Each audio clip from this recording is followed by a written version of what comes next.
Good morning, all of you. Today we will learn about psychosocial pharmacy.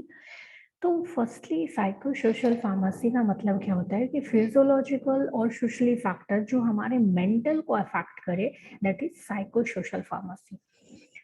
तो अब यहाँ पे क्या है, साइको पार्ट्स दिया, that means something related with your mental status, और दूसरा आपके सोशल चीज भी.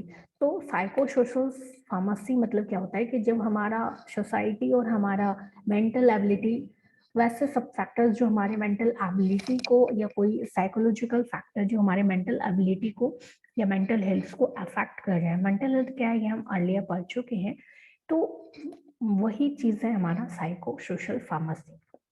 तो मेनली अब यहाँ पे क्या होता है कि जैसे सोशल इन्फ्लुएंसेस हो गया कि बहुत कम उम्र में बहुत ज़्यादा बर्डन होने लग गया, या फिर पेरेंटल का सपोर्ट्स नहीं मिला, पेरेंट्स के सपोर्ट्स नहीं मिले, कुछ रिलीजियस बैकग्राउंड्स हो गया, या वैसा कोई स्टेटस हो गया, या दोस्त लोग काफ़ी जोर दिए, तो हम क्या करते हैं कि उस प्रेशर्स को झेल नहीं पाते, तो हम समथिंग साइकोएक्टिव सब्सटेंसेस यूज करने लग जाते हैं for to treat are depressions और एंजाइटी को कंट्रोल करने के लिए.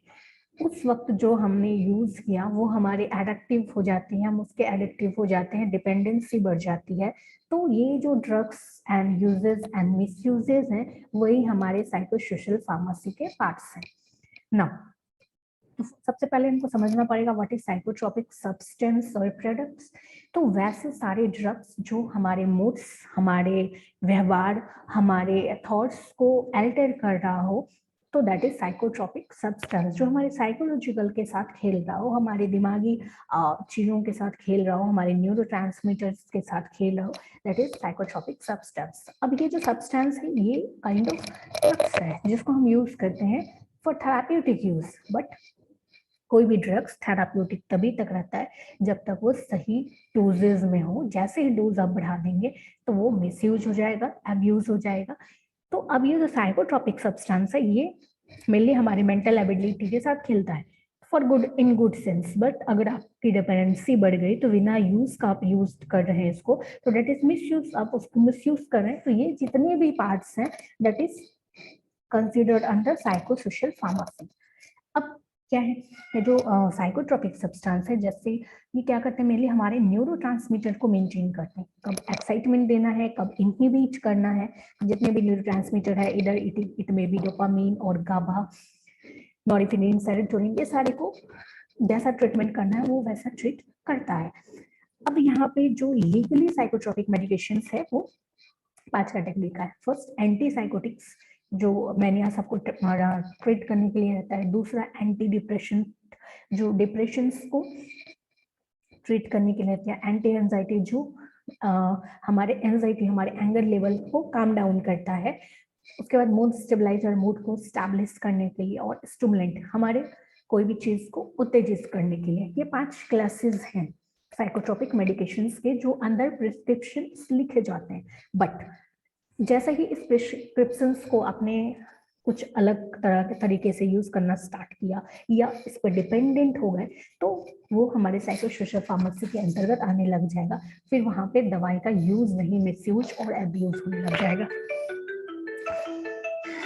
नाउ अब ये दोनों में अंतर क्या है, what is difference between use, misuse and abuse.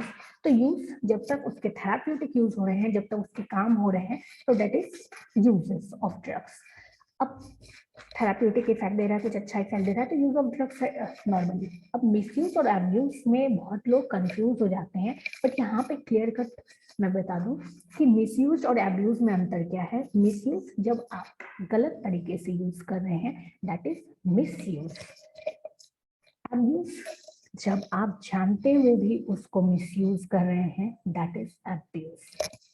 Misuse क्या है, मान लीजिए आपको डॉक्टर्स ने एक प्रिस्क्राइब मेडिकेशन दिया और बताया कि ऐसे ऐसे लेना है, इतना इतना डोजेस में लेना है, इस टाइमिंग में लेना है, 2 टाइम लेना है, आप एक टाइम भूल गए, दैट इज मिसयूज. आपने को नहीं पता, तो हो सकता है वो आपके बॉडी में इफेक्ट करे. आपको 2 टाइम लिखा, आप क्या किया, सिमिल्टेनियसली 2 डोज तुरंत में खा ले, तुरंत अभी खाएं फिर आधे घंटे बाद. 2 डोज मतलब टाइम इंटरवल का गैप सेम होना चाहिए, बट आपने ऐसा नहीं किया, तो that is misuse of drugs. उसके बाद पहले कभी डॉक्टर ने प्रिस्क्राइब किया दवाई, सेम सिम्टम्स दिखा, आपने दवाई खा लिया, हो सकता है वो सिम्टम्स किसी और डिजीज का हो बट आपने ले लिया, that is misuse of drugs. तो ये सब जितने भी हैं मिसयूज ऑफ ड्रग्स मेनली जो रहते हैं वो प्रिस्क्रिप्शन मेडिसिन के अंतर्गत आते हैं। जो भी प्रिस्क्राइब्ड मेडिसिन है उसका ही मिसयूज होता है मेनली। तो मिसयूज का मतलब समझ गए कि वो प्रिस्क्राइब मेडिसिन है उसके हमने सही से प्रॉपर यूजेस नहीं किया, इधर हम उसके डोज सही से नहीं ले रहे हो, गलत टाइमिंग पे लिया हो, या एक डोज हमने भूल गया 2 डोज लेना, एक डोज भूल गया तो हम दूसरे दिन 3 डोज ले लिए। ये हमको लगता है कि हम 3 डोज ले लिए तो उसका मेकअप हो गया, बट ऐसा नहीं होता क्योंकि आपने ओवरडोज ले लिया, दूसरे दिन एक दिन आपने कम डोज लिया, दूसरे दिन आपने ओवरडोज ले लिया, that is misuse of drugs.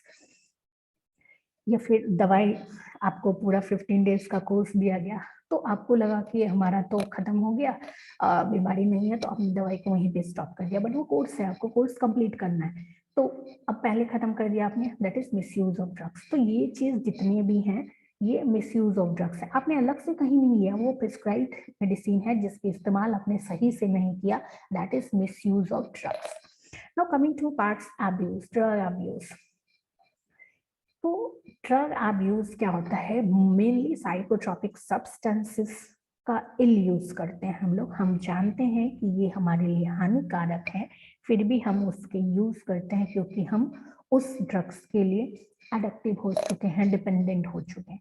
Like alcohol, alcohol ले रहे हैं बहुत ज्यादा, स्मोकिंग कर रहे हैं, तो वो क्या है, हम जान रहे हैं उसके कैरेक्टरिस्टिक्स, हाँ अल्कोहल पीने से हमें बहुत सारी लीवर डिजीज हो सकता है, बट स्टिल एडिक्टिव है लोग, फिर भी पी रहे हैं। स्मोकिंग से पता है सर्टन टाइप ऑफ कैंसर्स हो रहे हैं, ओरल कैंसर्स हो रहे हैं, बट फिर भी लोग पी रहे हैं, तो दैट इज ड्रग अब्यूज। यहाँ पे प्रिस्क्राइब किसी ने नहीं किया आपको अल्कोहल की आप अल्कोहल पीजिए, आपने गलत डोज में लिया, ऐसा कुछ नहीं है, आपको कोई प्रिस्क्राइब नहीं किया, विदाउट प्रिस्क्रिप्शन ये सारी चीजें कर रहे हैं, that is drug abuse. Now I think it's clear what is different between drug use and drug misuse and drug abuse। तो अब चाहे वो मिस यूज रहे या अब्यूज रहे, दोनों में सर्टन टाइप्स ऑफ कुछ ना कुछ कॉम्प्लिकेशंस दिखेंगे, तो बहुत सारे वाइटल्स प्रॉब्लम दिखते हैं दोनों में, चाहे वो फिजिकल प्रॉब्लम हो में भी कोई दूसरा डिसऑर्डर्स हो जाए, ओवरडोजेस हो जाए वगैरह वगैरह, कोई टाइप्स ऑफ कम्युनिकेबल डिजीज हो जाए, तो इस टाइप की चीज मेंटल हेल्थ को आपको परेशान कर सकता है, ओवरडोजेस के कारण डिप्रेशन में जा सकते हैं, एंजाइटी में जा सकते हैं आप, सुसाइडल थॉट्स आने लग जाएंगे, आप लोनलीनेस फील करने लग जाएंगे, तो ये सब चीज प्रॉब्लम्स है ना। अब ये जो ड्रग अब्यूज है इसके अंतर्गत हमको 3-4 चीज पढ़ने हैं, जैसे narcotic substance, alcohol, smoking, tobacco uses वगैरह वगैरह। तो अब ये जो नार्कोटिक्स प्रोडक्ट्स है सभी लोग पढ़े होंगे, व्हाट इज नार्कोटिक्स प्रोडक्ट्स। तो अब ये क्या है कि मेनली नार्कोटिक्स का काम एज अ ड्रग्स क्या किया गया था, ये पेन रिलीवर है, कोई भी सीवियर पेन से लेके मॉडरेट पेन तक को ये रिलीफ करता है, तो एनाल्जेसिक्स का काम कर रहा है। बट अब यहाँ पे क्या कर रहा है, इसको जब अब्यूज कर रहे हैं तो ऑपोइड्स, गांजा हो गया, मैरिजुएना हो गया, कैनाबिनाइट्स हो गया, कोका अल्कोलाइट्स हो गया, ये सब चीज के अब्यूज करते हैं लोग, पीते हैं। तो अब जहां से भी ले, फ्लैवरिंग टॉप से ले या लिप्स का यूज करे, हैसिस का यूज करे, विदाउट कुछ भी यूज करते हैं, तो अब ये जो काम है ये मेनली क्या कर रहा है, हमारे ऑपोइड रिसेप्टर्स को बांधता है और हमें पेन से रिलीफ देता है, ये तो इसका थेराप्यूटिक यूज है। बट अगर आपको कोई पेन नहीं है फिर भी आप ये बार बार दोहरा रहे हैं प्रक्रिया, तो क्या होगा, नेक्स्ट टाइम जब भी पेन रिलीफ करने का होगा वो स्टैटिक मोड में आ जाएगा, फिर इसका इफेक्ट ही नहीं मिलेगा जब भी सर्जरी करना होगा वगैरह वगैरह। तो ये सब मिसयूज हो रहा है, विदाउट प्रिस्क्रिप्शन आप ड्रग यूज कर रहे हैं तो उसका डिपेंडेंसी हो जाता है। नार्कोटिक्स प्रोडक्ट्स का एक और चीज क्या है कि अगर आप कंटिन्यू कुछ दिन भी लें तो आपको डिपेंडेंसी हो जाती है, इसलिए जब डॉक्टर भी प्रिस्क्राइब करते हैं इस टाइप के नार्कोटिक्स ड्रग्स तो वो जरूरी नहीं कि 2-3 महीने के लिए नहीं करते, एक टाइम इंटरवल देते हैं, उसके बाद उसको गैप देते हैं, फिर देते हैं अगर इफ रिक्वायर्ड, अगर रिक्वायर्ड नहीं है तो दवाई बदल देते हैं। तो अब यहाँ पे क्या है, लोग इसको एज अ स्टूमुलेंट यूज करते हैं, स्मोकिंग कर रहे हैं, गांजा पी रहे हैं, तो वो क्या कर रहे हैं, एज अ स्टूमुलेंट यूज कर रहे हैं, उत्तेजित होने के लिए यूज करें, तो ये मेजर मिसयूज और अब्यूज है इस नार्कोटिक प्रोडक्ट्स का, इसको एनाल्जेसिक्स के रूप में ही यूज करना चाहिए। और मेजर इसके बहुत सारे साइड इफेक्ट्स भी हैं नार्कोटिक्स के। नाउ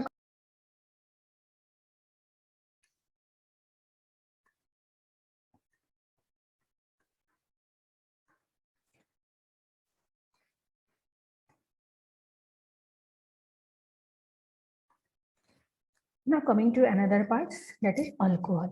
तो अल्कोहल इथाइल सभी लोग जानते हैं, अल्कोहल लिकर का इतना ज्यादा यूज हो रहा है।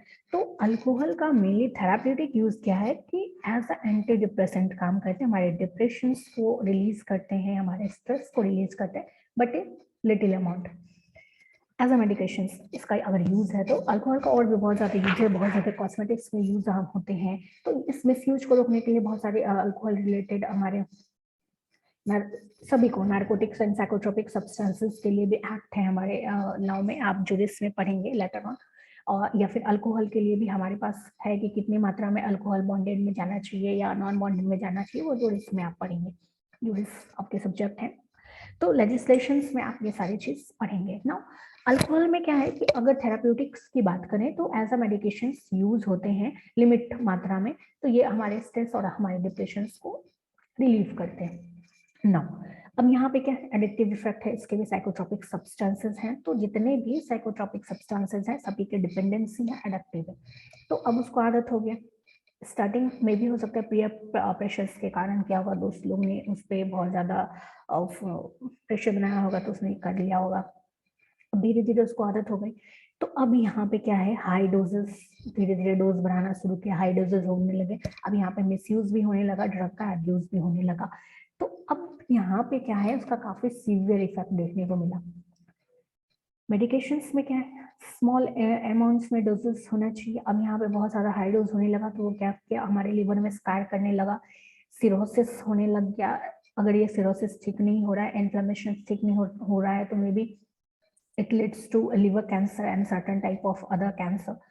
तो अब हमारा क्या है कि जो काम स्ट्रेस से रिलीव करने का है, अब ये डिप्रेशन का काम करने लगा, हमारा मेंटल अलर्टनेस को कम करने लगा, और हम कभी कभी वाइल्ड टाइप्स के बिहेव करने लगा। It's considered as a bad habits.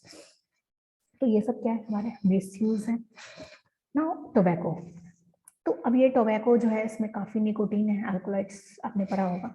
तो अब इसमें निकोटीन है, तो निकोटीन मेनली क्या है हमारा, nicotine is a good thing but as a drugs.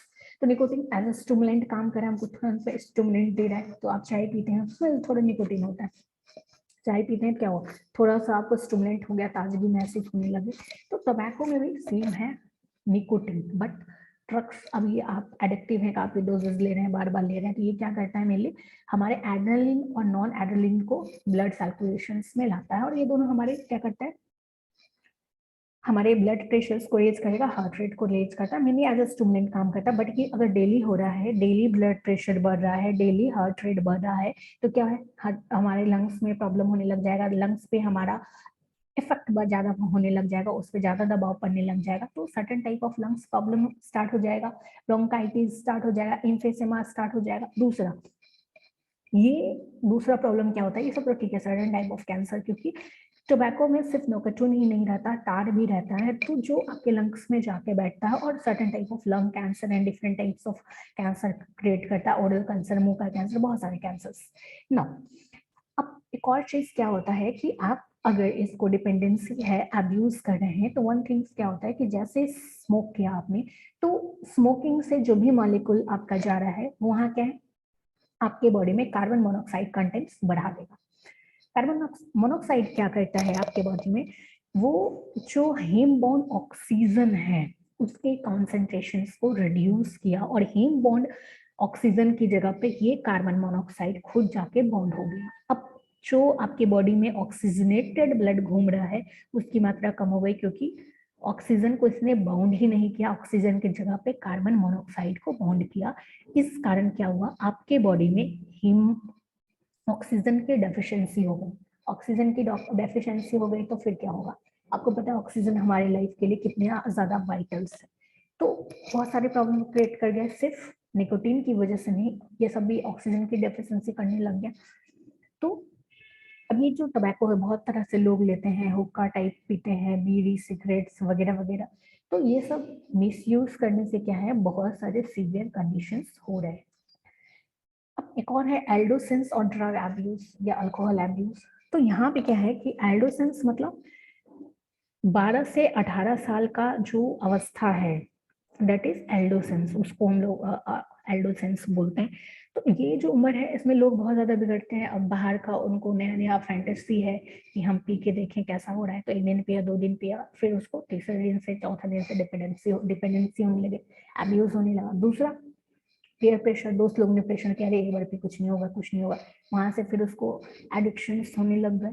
तो ये जो है, ये फैमिली बैकग्राउंड है, उस पर ज्यादा ध्यान नहीं दे रहा है, ज्यादा डिसिप्लिन में नहीं है। तो अब यहाँ पे क्या है कि ये जो युद्ध है 12 से 18 साल वाले लोग, एल्डोसेंस पीरियड, ये बहुत खतरनाक है। तो इसमें क्या है कि हमारा चाइल्डहुड वाला कुछ कैरेक्टरिस्टिक्स है और कुछ कैरेक्टरिस्टिक्स हमारा एडल्टहुड वाला है, दोनों के बीच का है। तो हम उस वक्त सोचने समझने की क्षमता पूरा तरीके से ठीक नहीं होता, क्या हमारे लिए सही है, क्या हमारे लिए सही नहीं है। उस वक्त हम खुद को बड़ा मानने लग जाते हैं, बट मेंटली उतना ज्यादा मैच्योर हम नहीं होते। तो हमको क्या है, सही और गलत का फर्क नहीं पता। तो उस वक्त जो भी चीज आया हम उसको करने लग जाते हैं। इनफैक्ट अगर किसी ने प्रेशर दिया कि अच्छा 2 बार प्रेशर दिया, अल्कोहल पी के एक बार कंज्यूम करके देखो, टेस्ट पता होना चाहिए तुमको, तो आप वो कर लेते हैं। तो ये क्या है, ये सबसे वल्नरेबल फेज है आपका।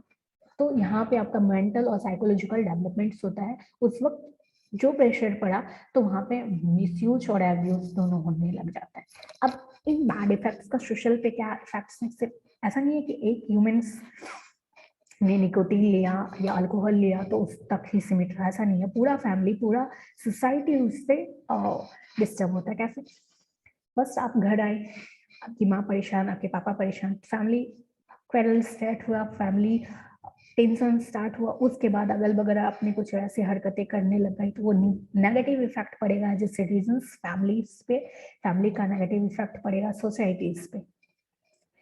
तो अब यहाँ पे क्या है कि ये एक बैड इफेक्ट्स पड़ रहा है, उसके साथ आदमी जो इस टाइप की हरकतें कर रहा है उसके साथ वो काफी एग्रेसिव हो जाता है, एंजाइटी लेवल काफी बढ़ गया, तो उसमें बहुत ज्यादा सुसाइडल बिहेवियर आने लग जाते हैं, छोटा छोटा बात पे बहुत ज्यादा दिल पे लेने लग जाते हैं, और सुसाइडल बिहेवियर बहुत ज्यादा होने लग जाता है।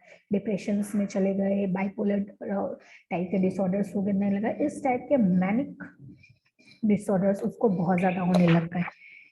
अब यहाँ पे क्या है कि अब कैसे कंट्रोल कर सकते हैं आप, तो हमने बताया एडोलेसेंस 12 to 18 का जो फेज है, तो यहाँ पे टीचर और या जो भी एजुकेशन इंस्टीट्यूट है उनको ये नॉलेज बताना चाहिए उनको कि क्या आपके लिए सही है, क्या गलत है।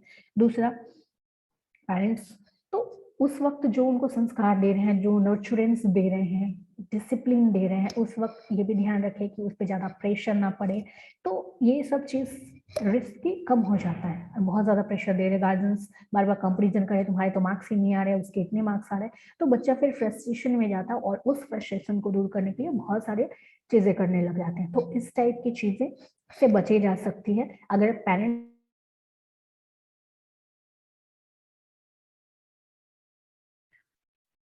ओके, तो फर्स्टली प्रिवेंशन की बातें करें तो फर्स्टली क्या है कि एजुकेशनल इंस्टीट्यूट या टीचर्स को इस मैटर में देखना चाहिए। दूसरा क्या है, जो पेरेंट्स है उनको सही नर्चरेंस देना चाहिए, बच्चों को सही गाइडलाइंस देना चाहिए, उन पर ज़्यादा प्रेशराइज नहीं करना चाहिए। और कुछ और चीज़ें जैसे जो भी प्रेशर्स है उसको नहीं मानना चाहिए, दोस्त कितना भी कह रहा हो पियो पियो, तो इस टाइप से वो चीजें नहीं करनी चाहिए। उसके बाद प्रॉपर एजुकेशन काउंसलिंग, अगर बच्चा जा भी रहा है तो उसको काउंसलिंग करके आप उसको बाहर कर सकते हैं उस चीजों से। बहुत सारे नशा मुक्ति केंद्र भी बनाए गए हैं, बहुत सारे इस टाइप के डॉक्टर्स भी अवेलेबल हैं। तो पेरेंट्स या फिर जो भी इस टाइप के लोग हैं उनसे सहायता ले सकते हैं। अगर मिसयूज या अब्यूज होने भी लगा तो कोई भी डाइजेस्ट साइंस दिखने लग जाए, बच्चा अकेले अकेले रहे या बच्चा कुछ छुपाए, इस टाइप के साइंस या रिस्क फैक्टर जो भी दिख रहा हो, तो तुरंत में बच्चों की काउंसलिंग करना चाहिए, प्रोफेशनल्स की हेल्प लेना चाहिए, मेडिकल्स की हेल्प लेनी चाहिए, उनसे बच्चों को बचाया जा सकता है, एडोलेसेंस एज जो भी है उनको बचाया जा सकता है। तो ये अगर कोई भी क्वेश्चंस है इस रिगार्डिंग तो आप क्वेश्चंस कर सकते हैं बॉक्स में। ओके।